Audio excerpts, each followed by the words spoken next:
Hello po mga ka-G, nandito po tayo ngayon sa isla po namin. Ayan po, ito po yung isla po namin ngayon. So dito po ako sa baybayin po kasi po malaki po kasi yung low tide po.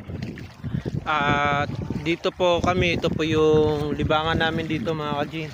Manginghasmi o mangunguha kami ng iba't ibang uri ng seafoods.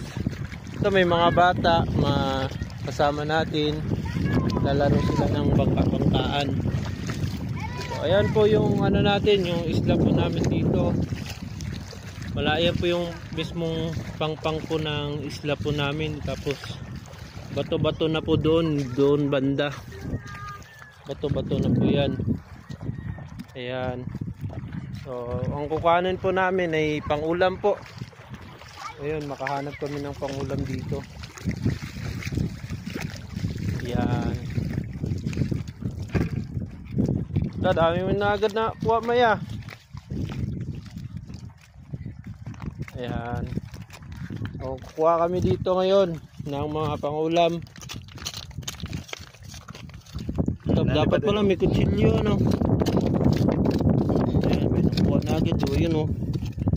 Yan. Yan. Bago lang kami dito, kakapunta lang namin dito. Pangulam na rin to. Makatipid.